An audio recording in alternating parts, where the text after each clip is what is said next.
चलिए बच्चों, अगला अपने को जो देखना है वो है क्रेमर्स रूल के प्रॉब्लम्स देखना है। क्रेमर्स रूल क्या है वो हम पिछली वीडियो में देख चुके। अगर आपने नहीं देखे होंगे तो पहले पिछली वीडियो देख कर आइए, उसके बाद फिर ये वीडियो देखिए। अब हम जो है प्रैक्टिस प्रॉब्लम्स जो है क्रेमर्स रूल के देखने वाले हैं यहाँ पर। अब देखिए, ये क्वेश्चन आपके पास यहाँ दिया हुआ है। क्रेमर्स रूल बेसिकली क्या है? एक मेथड है यूजिंग डिटर्मिनेंट्स जो हम यूज़ करते एक साइमल्टेनियस सिस्टम ऑफ इक्वेशंस को सॉल्व करने के लिए। तब यहाँ पर हमारे पास एक साइमल्टेनियस सिस्टम ऑफ इक्वेशन दिया हुआ है, x plus Y plus Z is equal to 3, X minus Y plus Z is equal to 1 and x plus Y minus 2z is equal to 3। ये साइमल्टेनियस सिस्टम ऑफ इक्वेशन को solve करना मतलब x, y और z की value calculate करके निकालना है हमें। तब क्रेमर्स रूल के हिसाब से हम देखेंगे। क्रेमर्स रूल जब आप इस्तेमाल करते हैं तो सबसे पहली चीज जो आपको उसके अंदर करना है वो जो गिवन इक्वेशंस है उनका फॉर्मेट चेक करना है। फॉर्मेट क्या है? यहां पर देखिए, ये x plus Y plus Z is equal to RHS में कांस्टेंट है। हमेशा जब भी आप क्रेमर्स रूल अप्लाई करेंगे, क्रेमर्स रूल अप्लाई करने से पहले सबसे पहला काम आपको जो करना है वो ये है कि आपको उसका फॉर्मेट चेक करना है। पहले आपको LHS के अंदर पहले x चाहिए, फिर y चाहिए, फिर z चाहिए और फिर RHS के अंदर जो है कांस्टेंट रहेगा। तो अब यहां पर देखिए, पहला क्वेश्चन x बराबर है अपनी जगह पर y, फिर z, फिर इक्वल टू 3। दूसरा इक्वेशन देखिए, यहां पर भी x है पहले, फिर y है, फिर z है, फिर RHS में कांस्टेंट है। तीसरा इक्वेशन भी पहले x है, फिर y है, फिर z है और RHS में इक्वल टू 0 है। तो ये तीनों भी इक्वेशंस के अंदर जो क्रेमर्स रूल सॉल्व करने से पहले जो रिक्वायर्ड फॉर्मेट है वो ऑलरेडी है, तो हमें इसके अंदर कोई चेंजेस करने की जरूरत नहीं है। एक बार आपने फॉर्मेट देख लिया, फॉर्मेट बराबर है, तो फिर उसके बाद हम जो है क्रेमर्स रूल के स्टेप्स करना शुरू करेंगे ना। क्रेमर्स रूल बेसिकली क्या है? एक्स वाई जेड कैलकुलेट करने का एक मेथड है। क्रेमर्स रूल हमको एक फॉर्मूला देता है। वो फॉर्मूला क्या है? अगर हमें देखिए, अगर हमें x की वैल्यू चाहिए तो x की वैल्यू है dx अपॉन डी। उसी तरह से अगर हमें y की वैल्यू निकालना है तो y की वैल्यू क्या है? dy upon D.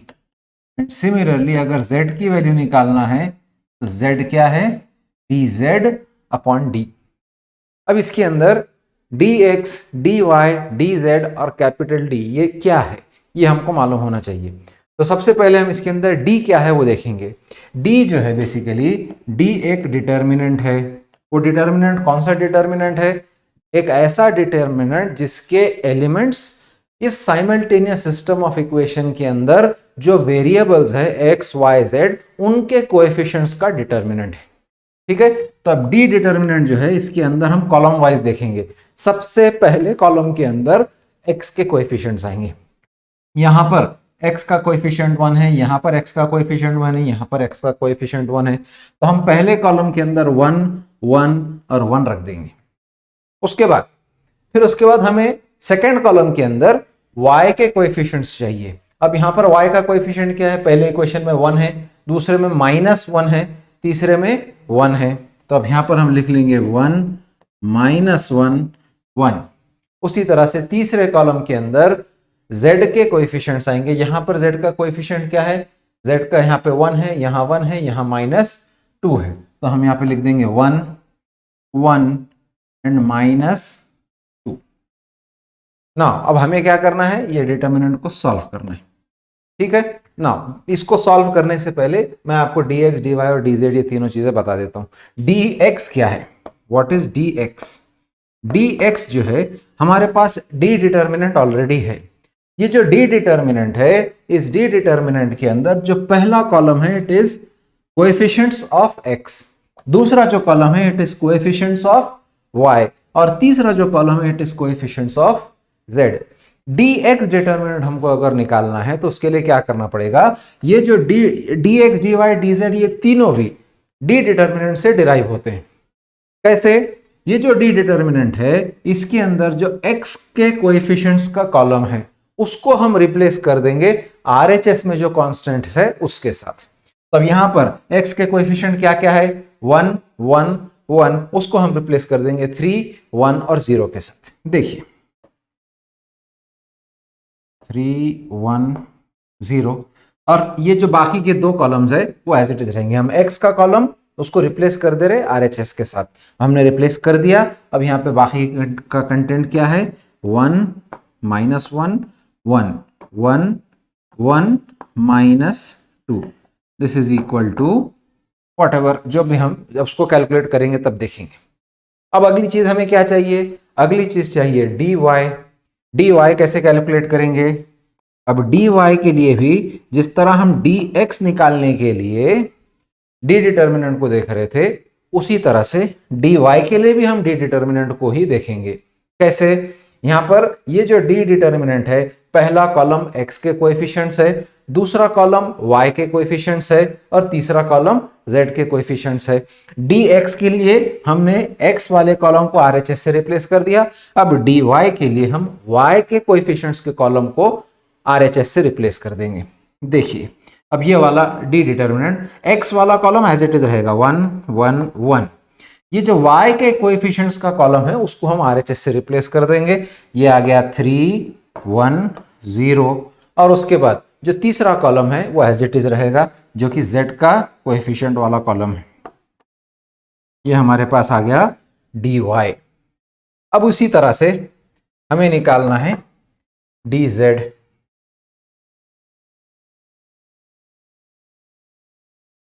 ये देखिए dz हमको निकालना है।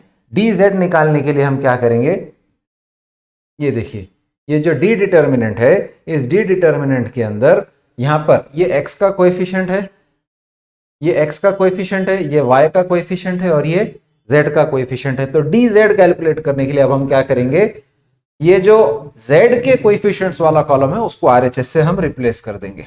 ये देखिए dz इज इक्वल टू, ये पहला कॉलम जो कि x का कॉलम है वो एज इट इज रहेगा, दूसरा कॉलम जो कि y का कॉलम है वो भी एज इट इज रहेगा, तीसरा जो कॉलम है 1 1 -2 उसको हम जो है ये z वाले कॉलम को हम RHS से रिप्लेस कर देंगे। RHS के अंदर क्या वैल्यूज थे, 3 1 0। अब हमें ये तीन डिटर्मिनेंट्स कैलकुलेट करके निकालना है। ठीक है ना, अब हम वापस जाएंगे डी डिटर्मिनेंट पे। ठीक है, ये जो डी डिटर्मिनेंट है इसको भी कैलकुलेट करना है हमें। अब देखिए डिटर्मिनेंट किस तरह से इवैल्यूएट करना है, दो बातें मैं आपको बता देता हूं।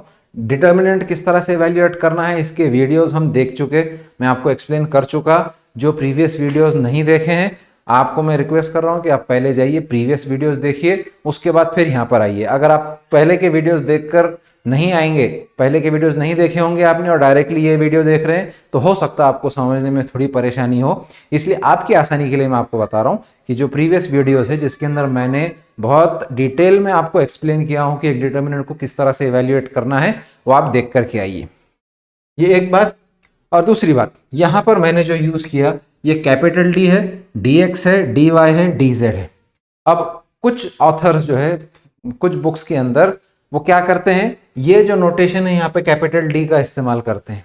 कुछ लोग उसके अंदर डेल्टा का इस्तेमाल करते हैं, delta, delta x, delta y, delta z। तो आपको जो अच्छा लग रहा है वो आप यूज कीजिए। कोई ऐसा बाइंडिंग नहीं है कि आपको D ही यूज करना है या डेल्टा यूज करना है। आप अगर कोई दूसरा अल्फाबेट यूज करना चाह रहे कोई मसला नहीं, लेकिन कन्वेंशन ये है कि हम D या डेल्टा इन दोनों में से कोई एक इस्तेमाल करते हैं। ठीक है, चलिए देखते हैं। अब ये डिटर्मिनेंट हमको इवेल्युएट करना है, तो डिटर्मिनेंट कैसे इवेल्युएट करते हैं, हम पहली रो कट करते हैं पहला, फिर उसके बाद बारी बारी से तीनों कॉलम कट करते हैं। पहली रो कट, पहला कॉलम कट, इंटरसेक्शन 1 है हमारे पास, ये कंटेंट बचा, -1 को -2 से मल्टीप्लाई करेंगे, -1 इंटू -2 ये आ गया +2, उसके बाद -1, फिर यहाँ 1 से 1 मल्टीप्लाई होगा, 1 इंटू 1 1। जो पहला कॉलम कट किए थे उसका काम हो गया। अब पहली रो दूसरा कॉलम कट, इंटरसेक्शन 1 है, ये वाले एलिमेंट के लिए हम माइनस इस्तेमाल करते हैं। अब ये 1 1 और 1 -2 ये चार नंबर्स बाकी हैं, 1 को -2 से मल्टीप्लाई करेंगे, 1 को 1 से मल्टीप्लाई करेंगे, 1 इंटू -2 ये आ गया -2, -1 इंटू 1 1। उसके बाद अब पहली रो तीसरा कॉलम कट करेंगे हम, इंटरसेक्शन हमारे पास 1 है, ये +1 ले लिया हमने, जो नंबर्स कट नहीं हुए 1 इंटू 1 1, -1 इंटू -1 -1, तब हमारे पास रिजल्ट क्या आ गया, 2 minus 1 1, 1 into 1 1, minus 2 minus 1 minus 3 into minus 1 plus 3, उसी तरह से minus minus plus 1 plus 1 2, 2 into 1 2 plus 2, और ये हमारे पास डी डिटर्मिनेंट की वैल्यू आ गई +6। उसी तरीके से हम dx को dy को dz को भी सॉल्व करेंगे। देखिए पहली रो कट, पहला कॉलम कट, इंटरसेक्शन 3, इसके अंदर -1 इंटू -2 +2, -1 इंटू 1 1, पहली रो कट, दूसरा कॉलम कट, -1 इंटरसेक्शन पे 1 इंटू -2 -2, -0 इंटू 1 0, उसके बाद पहली रो कट, तीसरा कॉलम कट, इंटरसेक्शन 1, ये +1 आ गया, 1 इंटू 1 1, -0 इंटू एनीथिंग 0, ये इवेल्युएट कर दिया हमने। अब 2 माइनस 1 1, 1 इंटू 3 3, -2 -0 -2, -2 इंटू -1 +2, 1 -0 1, 1 इंटू 1 1 +1, ये इसकी वैल्यू आ गई इक्वल टू 6। उसी तरीके से dy निकालेंगे, पहली रो कट, पहला कॉलम कट, इंटरसेक्शन 1, अब ये जो बचे हैं 1 इंटू -2, ये आ गया -2, -0 इंटू 1 0, पहली रो कट, दूसरा कॉलम कट, इंटरसेक्शन -3, उसके बाद पहले जो वैल्यू मल्टीप्लाई करना है 1 इंटू -2 -2 -1 इंटू 1 1। सिमिलरली पहली रो, तीसरा कॉलम कट, इंटरसेक्शन 1, जो बचा 1 इंटू 0 0, -1 इंटू 1 1, तो अब यहां पर हमें मिल गया -2 -0 -2, -2 इंटू 1 -2, -2 -1 -3 इंटू -3 +9, उसी तरह से 0 -1 -1 इंटू 1 -1, -2 +9 -1, ये हो गया 6। ये कैलकुलेशन के वास्ते आप कैलकुलेटर की भी हेल्प लीजिए ताकि आपके कैलकुलेशन सही निकले। अब dz की वैल्यू निकालना है हमें। वंस अगेन पहली रो कट, पहला कॉलम कट, इंटरसेक्शन 1, क्या क्या बचा, -1 1 1 0, -1 इंटू 0 0, -1 इंटू 1 1, उसके बाद पहली रो कट, दूसरा कॉलम कट, इंटरसेक्शन -1, उसके बाद 1 इंटू 0 0, -1 इंटू 1 1, उसके बाद पहली रो कट, तीसरा कॉलम कट, इंटरसेक्शन 3, ये आ गया 3, 1 into 1 1, -1 into -1 -1,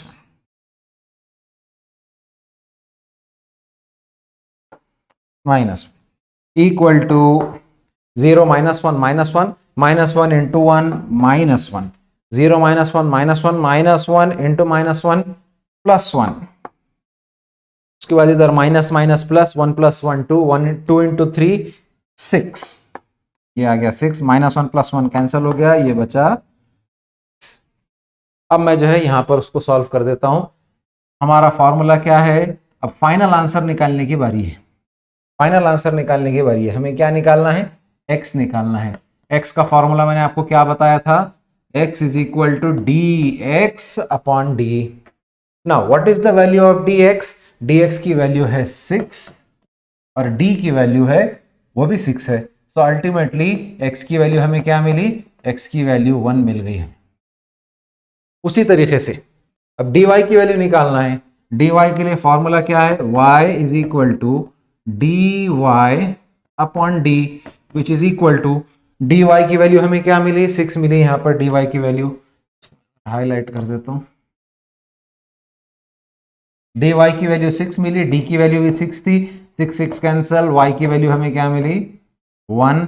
and similarly z की वैल्यू हमें निकालना है। z कैसे निकालेंगे, dz अपॉन d, ये उसका फॉर्मूला है। dz की वैल्यू क्या है, 6 है और d की वैल्यू 6 है।